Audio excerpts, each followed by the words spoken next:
It has begun. Not the NFL season, that's later this week, but the showdown over a possible government shutdown. First out of the gate after Labor Day is the White House slipping Politico its memo. The White House writes, House Republicans should keep their promise to the country and remember lives are at stake in the government funding debate, including the fight against fentanyl trafficking, end of quote. One border state Republican, our next guest, is gearing up for a spending fight battle. In a series of tweets, he said, let's roll, saddle up, and game time. House Judiciary Committee member, Texas Congressman Chip Roy joins me. Good evening, sir. Good evening, Greta. How are you? I'm very well. With much of Washington, at least on your side of the aisle, your side of the House, the Hill, rather, they're out of town. Is work being done towards reaching negotiation on government funding by that September 30th deadline? Yeah, well, first of all, I'm here in D.C. I think we ought to be in D.C. doing our job, and I think we've got to do what the American people sent us here to do, which is check this administration. That's what this is all about, holding them accountable. Nobody sent me to Washington to be a rubber stamp for the status quo and to continue doing what this administration is doing to the American people. The absolute chutzpah of this administration to put out a memo where they want to say that somehow because we want to hold them accountable to the border crisis they've created that have endangered the lives of the American people, caused 70,000 plus Americans to die from fentanyl poisonings. They should have to talk to the moms that I sat at last week in my own district where they've lost their own kids. My friend Stephanie, who lost her son Tucker. My friend Janelle, who lost her son Noah, all in the last couple of years.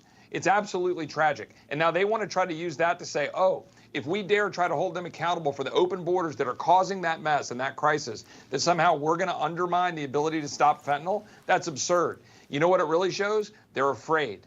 They know if Republicans go after them for all that they are doing to the American people, they're losing. So Republicans need to be in town and hold the line.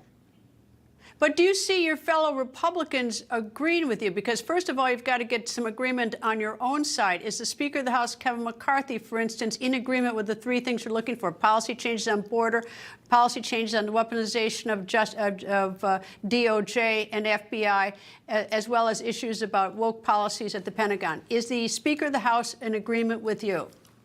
Yeah, well, we'll see. We've been having the conversations that we need to have with the Speaker's office. And look, I think the Speaker is doing what most of my colleagues are doing, which has been out in their districts talking to their constituents. I talked to 10 of my colleagues today, every one of them hearing a very loud, united voice from the American people they represent, that they're sick of it, sick of the status quo. Kevin's hearing the same thing. We have a job to do. And we need to be united as Republicans. But I'm not going to listen to the normal D.C. swamp excuse machine, right? Oh, we can't do the impeachment inquiry, Chip, if we're engaged in a debate over government funding. I'm sorry. You mean in 2013 when we had a government shutdown and we had the House still engaging in many hearings? Bull. It's complete nonsense. The people saying that are just using excuses. Well, let me ask you about the impeachment inquiry, because there's a lot of criticism of, let the voters decide. We're inching up on the 2024 election. And likewise, a lot of the court hearings against the former president of the United States are being decided by legal actions rather than the voters. Are you opposed to just letting the voters make these decisions rather than letting politicians and judges and special prosecutors make the decisions for us on these issues? Oh, no, look, I'm a firm believer in allowing the voters to make decisions, but we have an obligation here. I mean, people have asked me about this. Like, well, why would we impeach Joe Biden if we have Kamala Harris waiting in the wings? Like, well, I'll tell you why. We have a duty. We have a duty to enforce the law. This administration has engaged in what appears to be the highest level of corruption perhaps ever seen in the White House.